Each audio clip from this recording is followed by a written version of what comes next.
तो last episode में हमने देखा था कि मिशेल और चांगो यानी कि मैथ्यू का नया पार्टनर वो साथ में मिल गए थे और चांगो गोजुनियोक बायो का रॉ मटेरियल लेटोइल को देने वाला था। तब चांगो मिशेल को उनके नए प्रोडक्ट के बारे में बताया था कि वो लोग एक नया कॉस्मेटिक बनाने वाले हैं। 5 साल पहले जो इंसिडेंट हुआ था गुड मॉर्निंग क्रीम वाला, उसे कोई भी भूल नहीं पाया है। तो चांगो का ये प्लान था कि उस टाइम भी वो फेल हुआ और इस टाइम भी वो फिर नई क्रीम में ऐसी गड़बड़ी करेगा कि मैथ्यू फिर कभी इस बारे में सोचेगा तक नहीं। मतलब चांगो उसे पूरी तरह बर्बाद करना चाहता था। वहीं येजिन घर जाती है तो देखती है कि मैथ्यू कॉस्मेटिक को लेकर स्टडी कर रहा था। दिन भर लैब में काम करने के बाद भी घर पर ये सब। येजिन पूछती है कि तुम थके नहीं हो क्या? वो कहता है बिल्कुल भी नहीं। तो येजिन भी उसकी हेल्प करने लग जाती है, लेकिन हेल्प क्या करती, वो उसे देखने पर लगी हुई थी। तो मैथ्यू उसे एक नोट देता है कि अपनी ब्यूटी से मुझे डिस्ट्रैक्ट मत करो, समझी? ये देखकर तो वो हंसने लग जाती है। काफ़ी टाइम हो गया था तो येजिन भी सोने का बोलकर चली आती है, लेकिन फिर काफ़ी देर बाद बाहर आती है तो मैथ्यू अभी भी काम पे लगा हुआ था। कहती है कि तुम अब तक सोई क्यों नहीं?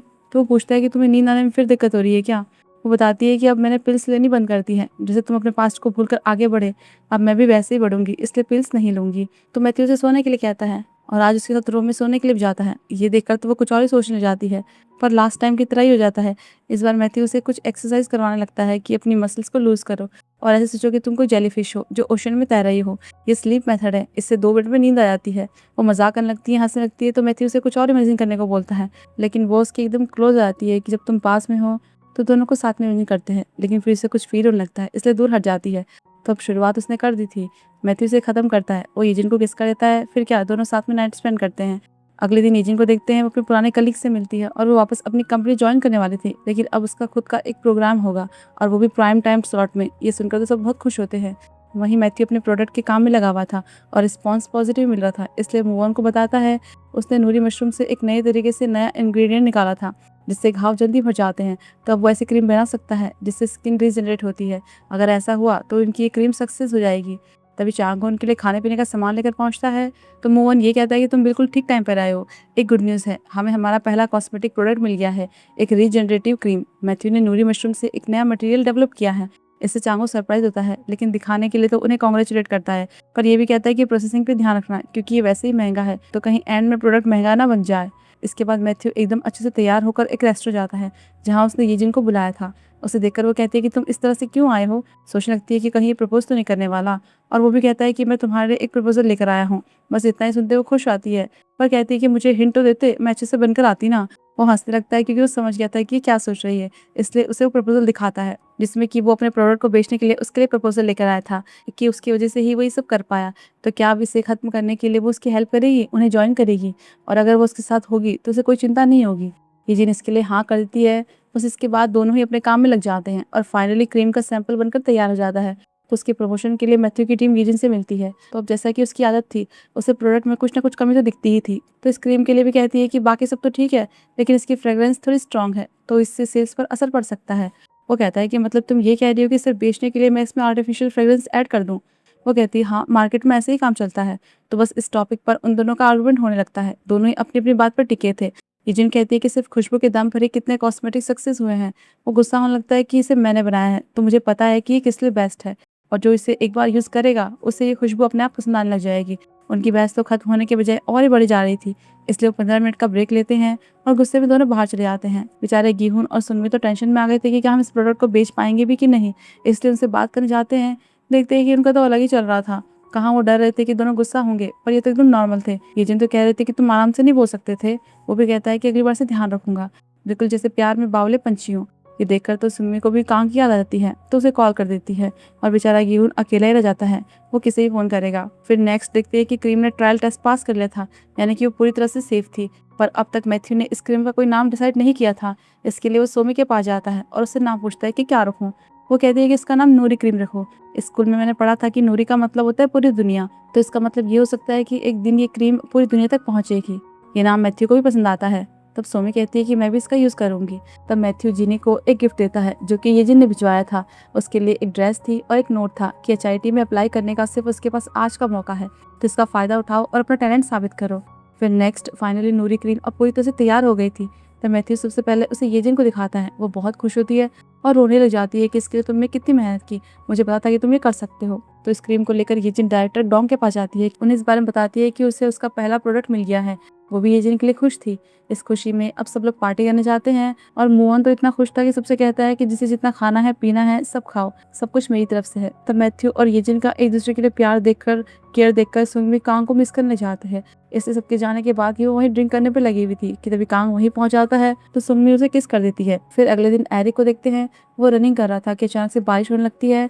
तब उसे फिर येजिन मिल जाती है, मतलब जब भी दोनों मिलते हैं तो बारिश होती ही है। फर्स्ट टाइम भी वो बारिश में ही मिले थे। तब एरिक उससे पूछ लेता है कि उस दिन तुम आए क्यों नहीं थी, जब वो रेस्टोरेंट में उसका वेट कर रहा था।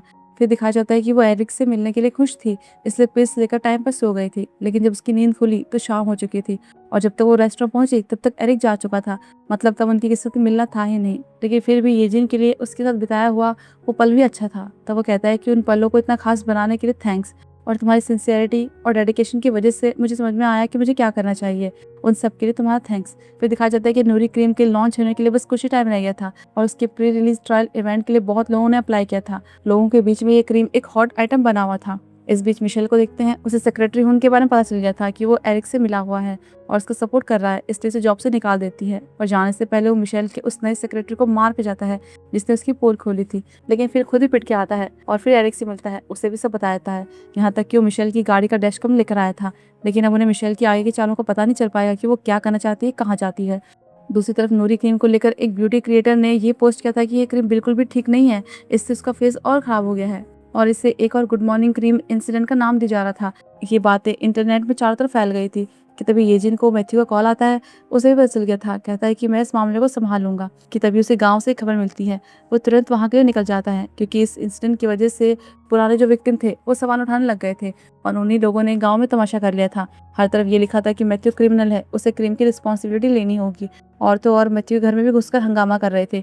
कि तभी मैथ्यू वहां आता है तो एक आदमी गुस्से में से जोर का थप्पड़ मारता है, उस पर चिल्लाता है कि उसके बच्चों की हालत उसकी वजह से खराब हुई और फिर वो ऐसे क्रीम बना रहा है। कहता है कि बूसू ने तब उसकी जिम्मेदारी ली थी, लेकिन तुम्हारा क्या, तुम अपनी जिम्मेदारी कब लोगे। और बाकी सब भी उसे कोसते हुए चले जाते हैं। इससे तो मैथ्यू टूट जाता है, कहता है कि ये सब ठीक करने के बाद मैं गांव छोड़कर चला जाऊंगा। और अब ये सब देखकर तो वो लोग जो मैथ्यू के साइड थे वो भी सब डर गए थे और उसके खिलाफ हो गए थे। लेकिन दादी मान पर गुस्सा करती है, रोने लगती है कि तुम लोग ये कैसे सोच सकते हो, तुम सब ने मैथ्यू की हमेशा हेल्प ली है, तुम्हें वो भी याद नहीं है। लेकिन एक लेडी कहती है कि आपको क्या फर्क पड़ता है, आप इसके बारे में इतना क्यों सोच रही हो, हमारे गाँव का एक ही दिन में क्या हाल बन गया है। पर वो तो मैथ्यू को गले लगा लेती है कि ये मेरे बेटे जैसा ही है और जोर जोर से रोने लगती है। फिर हमें दिखाया जाता है कि उनका एक बेटा था जो हमेशा उनकी चिंता करता था, लेकिन वो उसके लिए कभी कुछ नहीं कर पाई। और फिर एक दिन जिस दिन उसका बर्थडे था उसी दिन उसकी मौत हो गई। उन्हें बहुत अफसोस हुआ कि वो अपने बेटे को उसका फेवरेट खाना बनाकर खिला भी नहीं पाई। फिर जब उन्होंने मैथ्यू को ऐसी हालत में देखा तो उसमें उन्हें अपना बेटा दिखाई देने लगा, इसलिए वो हमेशा से मैथ्यू की इतनी फिक्र करती थी, उसके लिए इतना करती थी और अब वो फिर अपने बेटे को नहीं खोना चाहती थी।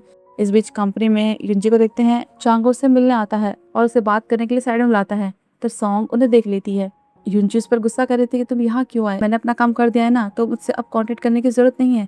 लेकिन वो तो उसे थैंक्स करने आया था क्योंकि इस नूरी क्रीम को भी बर्बाद करने में उसने उसकी हेल्प की थी। लेकिन वो मैथ्यू को पूरी तरह तोड़ना चाहता था कि अब वो फिर कोई क्रीम बनाने की हिम्मत ना करे। जबकि दूसरी तरफ उनको मिशन की गाड़ी के डैशकैम से ये पता चला था कि वो किससे मिली थी। तो एरिक को वो फुटेज दिखाता है और एरिक वो फुटेज मोहन और मैथ्यू को दिखाता है। उनसे पूछता है कि ये कौन है, तो उसे पता चलता है कि ये चांगहो है, एचओ कॉस्मेटिक का ओनर। तो पूछता है कि फिर उसने तुमसे रॉ मटेरियल क्यों खरीदा, इसका तो उसने कोई रीजन भी नहीं दिया। और वो मेरी बहन से क्यों मिला, हमारी कंपनी में लॉ ऑफ इनसेंस मेन प्रोडक्ट है, वो हमेशा से तुम्हारे मटेरियल यूज करते आ रहे हैं, तो इसका मतलब साफ है कि चांगो ने वो उसे देने के लिए तुमसे डील की थी। इसके बाद मैथ्यू चांगो की कंपनी एचओ कॉस्मेटिक के क्लाइंट से मिलने जाता है, लेकिन सारी कंपनियां बंद हो चुकी थी। वो बताते हैं कि उसकी बातों में आकर उन्होंने उसके साथ एक डील साइन की थी, लेकिन उसने उनकी सारी कोर टेक्नोलॉजी चुरा ली और उनका बिजनेस इतना छोटा था कि पेटेंट भी नहीं करा सकते थे। और जिसने उनके खिलाफ केस किया उन्हें भी कुछ नहीं मिला। वो ये भी बताते हैं कि एचओ कॉस्मेटिक के पास अपना कुछ नहीं होता, वो अपने क्लाइंट के प्रोडक्ट को चुरा कर उनकी सस्ती कॉपी बनाकर बेचते थे। और एक जो अब जेल में थी उसने बताया था कि चांगो की कंपनी मटेरियल ही बदल देती थी, वो कहते थे कि महंगे मटेरियल की जरूरत नहीं है और फिर प्रोडक्ट को महंगा ही बेचते थे। तो तुम भी ध्यान रखना, वो तुम्हारे साथ भी ऐसा ही करेंगे। इससे मैथ्यू को ध्यान आता है कि चांगो ने उनकी क्रीम के लिए भी कहा था कि उसकी प्राइस पर ध्यान दे, जितना हो सके मटेरियल सस्ता यूज करना। और वूसू के फ्यूनरल पर चांगो ने यही इल्जाम वूसू पर लगाया था कि उसने मटेरियल बदल दिया था, तो मतलब असल में वो काम उसका खुद का था। दूसरी तरफ मोहन भी परेशान था तो आरा के कॉफी शॉप जाता है कॉफी पीने के लिए, लेकिन वो तो बंद करके बस निकल ही रही थी। तो जाने लगता है कि अगली बार आ जाऊंगा, पर वो उसे अल्कोहल ऑफर करती है। उसे परेशान देखकर पूछती कि क्या हुआ। तो वो बताता है कि कोई है जिसने हमारे साथ रहकर हमारा दोस्त बनकर हमें धोखा दिया। वो कहती है कि ये इतना बुरा नहीं है, उस बुरे इंसान की वजह से बुरा फील मत करो, उसे कोई आइडिया भी नहीं है कि तुम्हें कितनी परेशानी हो रही होगी। फिर कहती है कि जब भी मैं अपसेट होती हूँ तो कुछ गर्म पीती हूँ, इसलिए उसके लिए कॉफ़ी बनाने चली आती है।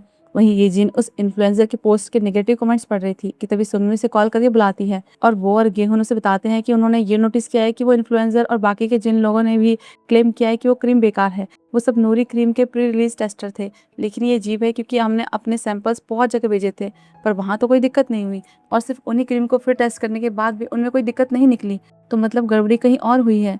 इसलिए वो उन लोगों को फ़ोन करते हैं, पर कोई भी फ़ोन नहीं उठा रहा था, और अगर वो ये कहते भी हैं कि इस क्रीम में कोई दिक्कत नहीं है तो कोई यकीन नहीं करेगा। इसलिए सब परेशान हो गए थे कि तभी येजिन को जिनी का कॉल आता है।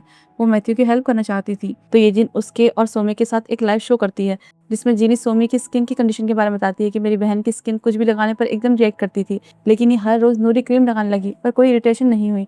और फिर सोमी भी बताती है कि ये क्रीम बहुत अच्छी है, इससे कोई इचिंग नहीं होती। येजिन भी वो लैब टेस्ट रिपोर्ट दिखाती है कि इस क्रीम में कोई गड़बड़ी नहीं है, इसमें एक भी हार्मफुल सब्सटेंस नहीं है। इस बीच सॉन्ग को देखते हैं, उसने चांगो के बारे में पता किया था क्योंकि युंजू से मिली थी। फिर वो उससे मिलने जाती है और चांगो के बारे में पूछती है कि तुम उसे कैसे जानती हो, और उसे ये पता चला था कि वो उस गुड मॉर्निंग क्रीम का ब्रॉडकास्ट करने वाली थी। तो उससे एक फेवर मांगती है, कहती है कि मैं अपनी बेटी को बचाना चाहती हूँ, तो तुम्हें मेरा एक काम करना होगा। इसके बाद युंजी फिर येजिन से मिलती है और उसे सब कुछ बता देती है कि उस गुड मॉर्निंग क्रीम को लेकर जो कहा गया था कि किसी ने उसकी रिश्वत ली, वो असल में मैं ही थी। फिर हमें दिखाया जाता है कि चांगो को पता चला था कि युंजी का एक सीक्रेट बच्चा है, इसलिए उसने उसे गुड मॉर्निंग क्रीम को एचआईटी के प्राइम टाइम स्लॉट की लिस्ट में शामिल करने को कहा कि बदले में वो उसे बहुत सारे पैसे देगा, क्योंकि वो ये भी जानता था कि उसके बच्चे की सर्जरी के लिए उसे पैसों की जरूरत है। तो वो मना नहीं कर पाई, पर ये सब बताने में अब देर हो गई थी। लेकिन इसके पास उसकी और चांगो की रिकॉर्डिंग थी, जिसका यूज वे सबूत के तौर पर कर सकती है। वहाँ मैथ्यू वुसु के घर जाता है और उसका रूम चेक करने लगता है, तो उसे उसका फोन मिलता है जिसमें कि वुसु ने चांगो को बहुत सारे मैसेज किए थे, रिक्वेस्ट की थी कि वो सब सच बता दे, यहाँ तक कि वो उसे अकेला नहीं छोड़ेगा, सच बताने के बाद उसके साथ रिस्पॉन्सिबिलिटी लेगा। तो मैथ्यू सीधे चांगो के पास जाता है, उसे मैसेज दिखाकर पूछता है कि ये सब क्या है, लेकिन वो इतना बेशरम कहता है कि अब इस बारे में लड़के क्या करना, वुसु को अच्छा थोड़ी लगेगा कि हम उसकी वजह से ऐसे लड़ रहे हैं।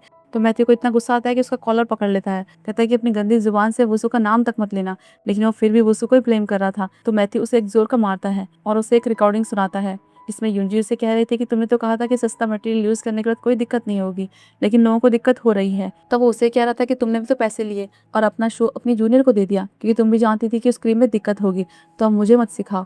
फिर यहाँ हमें ये भी दिखाया जाता है कि वुसु को सब पता चल गया था, और चांगो ने उससे कहा भी था कि वो सिर्फ जिम्मेदारी लेगा, लेकिन फिर वो मुकर गया कि मैंने कब कहा, और ऊपर से सारा इल्जाम वुसु पर डाल रहा था कि तुमने ये सब किया है। कहता है कि तुम्हें ऐसा नहीं करना चाहिए था, मटेरियल क्यों बदला। इससे तो वुसु एकदम टूट गया था, उसे यकीन नहीं था कि चांगो ऐसा कर सकता है, और उसे कहीं ना कहीं ये भी लग रहा था कि उसकी वजह से ही चांगो ऐसा बन गया, और शायद इसी वजह से उसने सुसाइड कर लिया। और यहीं पर ये एपिसोड खत्म होता है। तो फिर हम जल्दी मिलते हैं अगले एपिसोड में।